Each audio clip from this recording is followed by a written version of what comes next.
Good morning, children. Children, in the previous chapter, you learned the parts of the computer. You learned how the difference between a man working and a computer working. Then you learned the different types of computers that are there now in the market. Then you learned how to shut down the computers. Yes? Today, we will learn um, how to on the computers, how to pin a program to the computers, then how to use a Windows Explorer, what is notification, and what are the do's and don'ts of computer. Now, when I'm teaching you, I use a screen to teach you more easily. So let me share the screen with you.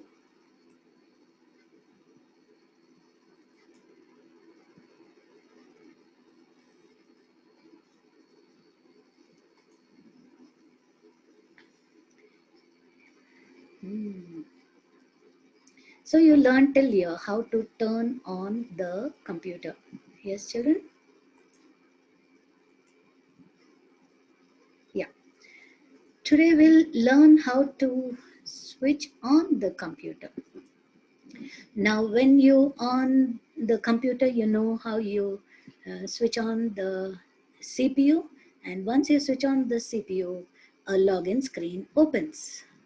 Because these are BRJC computers, I've shown here it as BRJC, Parsi High School computers. Once you log in, you find a window user option.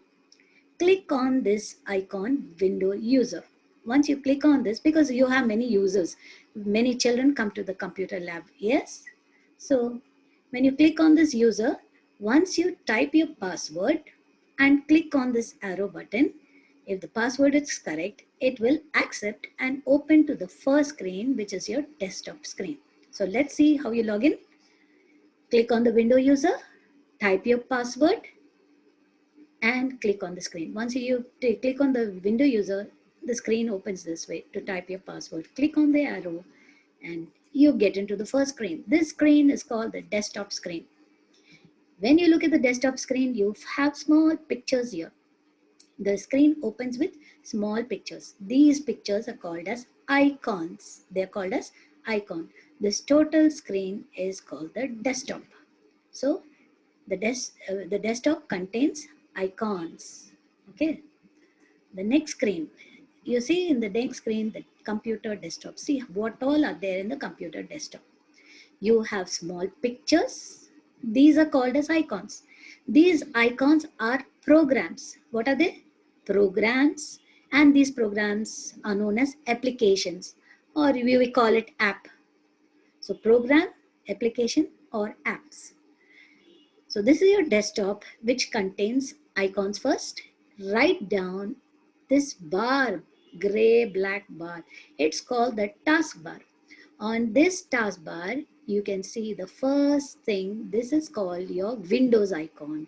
When you click on this Windows icon, a pop-up menu opens for you to select whatever applications you want to use. If you don't find them on the desktop, if you click on this Windows application, on this Windows icon, all the applications open and you can select. Also in the taskbar, this is called the taskbar, you have other small icons. See, Internet Explorer. This is called your File Explorer. You have some Windows Media also open and another thing also open. So some applications that you open will be found in this taskbar, or sometimes which we are using very often, those we pin it up to the taskbar. I'll teach you how to pin to the taskbar also. Anything that is very often used, you can pin it to the taskbar so that you can use it every time you require. So, and the whole thing is called a desktop. So let's read what all I explained you. The screen that we see when we start the computer is called the desktop. This is the screen. This is called the desktop. The small pictures on the desktop are called as icons.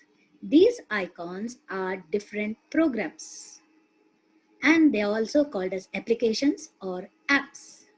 The dark narrow band which is at the bottom of the desktop screen, this is called as the task bar.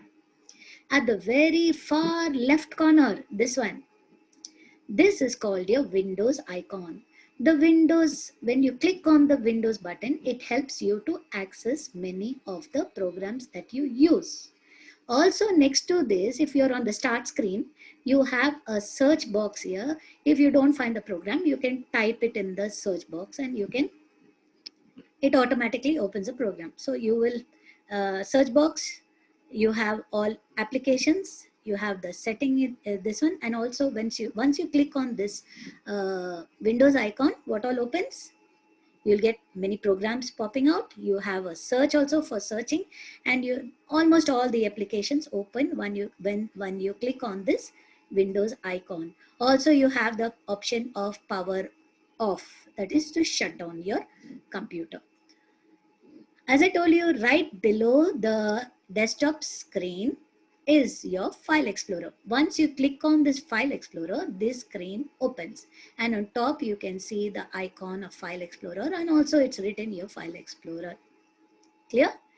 And on this file explorer you have some buttons like back and forward, or back button, and here you have some different tab keys like file and view, and you have the address bar here. That is, it will tell you where are you, what you, this is called, when you open the Explorer, you have the first quick access, all information. Here you have a search box if you're searching for any program. This is called the navigation. So if I want to open music, if I click on this music, all music songs whichever I've loaded will come. Video, it'll show the video like this. This is called the navigation. That means searching for a particular option, which makes work very easy. If you're searching for any files and folders, go to my documents. You can see lots of files and folders, and you can search. So what is the use of the file explorer? The file explorer is on the right hand side of the title bar. This top part is called your title bar. It's on the right hand side. It is used for finding your documents, or you can navigate and find your documents, pictures, music, and videos. In the taskbar only, on the right hand side, you have other options. And this is the left hand quick launching. On the right hand side, you have notification area, which tells you the date and time. You can click on this and change your date or time. It has an arrow where here, one thing here, which tells you what updates are being done in the computer. Clear? And this is quick launch. See, the notepad is pinned here, so I can just open it. These are quick launch programs. If I'm using it very often, the GIMP is here and notepad is here. That is often used. So even Explorer is here. Internet Explorer. Some things that we use very often are pinned to the taskbar. So here basically we're learning about notification. What is notification?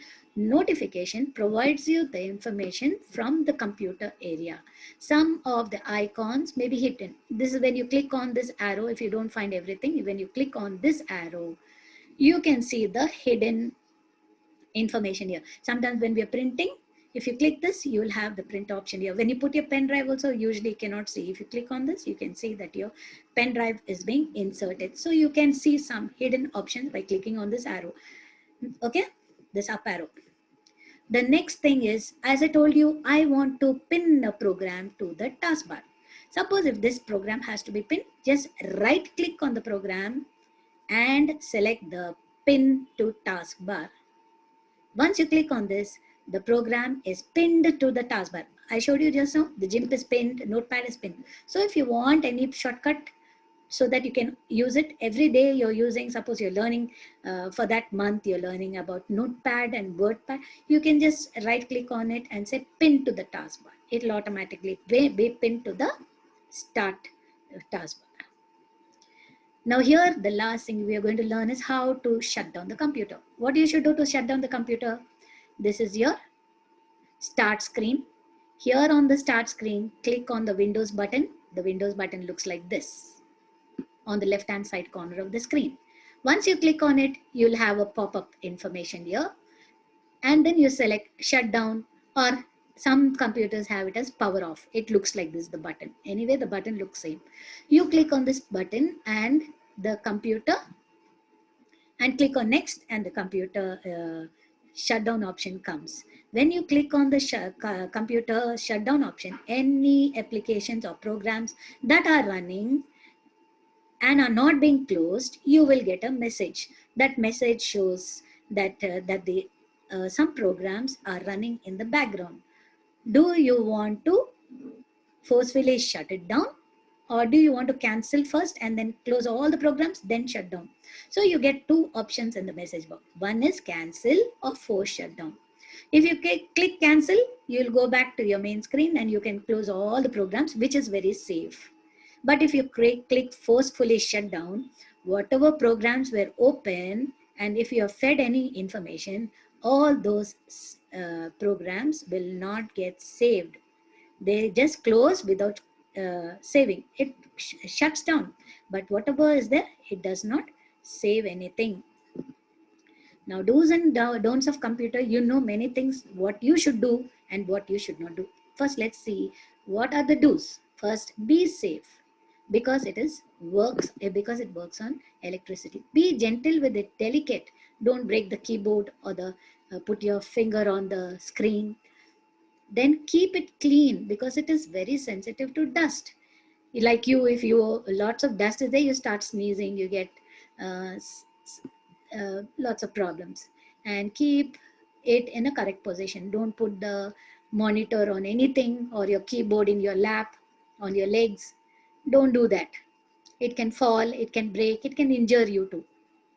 And if your friend is also using, sometimes the class is big, so at that time see that you share the computer with your friend, and you must cover the computer when you are not using it because it will collect dust. Next, sit in a correct posture. Don't bend and sit down. And you should use correct chair. You see, in a computer lab, the table is so correct for you when you sit at the computer. Don't bend down. It should be at correct height and proper distance. Then give space to your classmate. Don't occupy the whole space, and don't be rude with your friend who's sitting with you on the computer. Share it. Now, what are the don'ts? What you should not do? See, somebody's pulling this mouse. Oh my God. So there are so many wires in the computer, right? Don't touch them because you'll get a shock. See this man, he pulled the wire and he got a shock.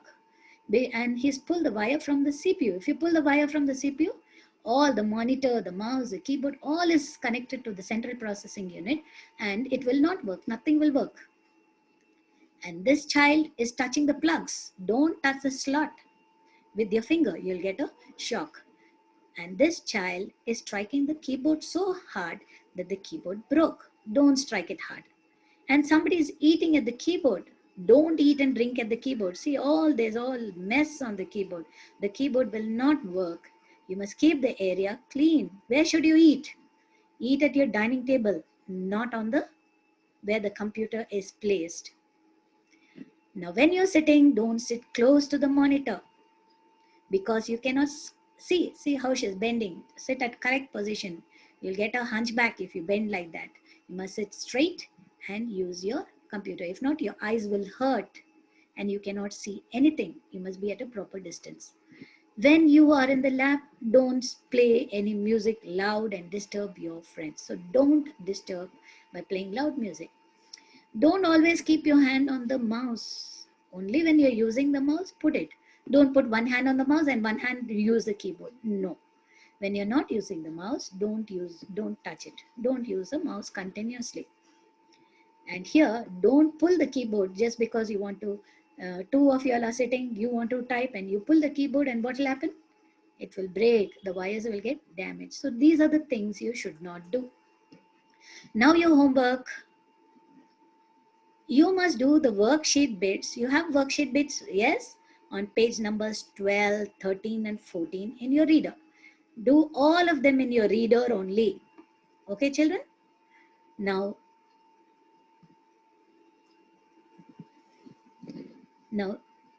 as you have a lot of time to do your homework till the next week, complete everything. I'll be giving you marks for your homework. Okay, children. Have a nice day. Stay safe. Thank you.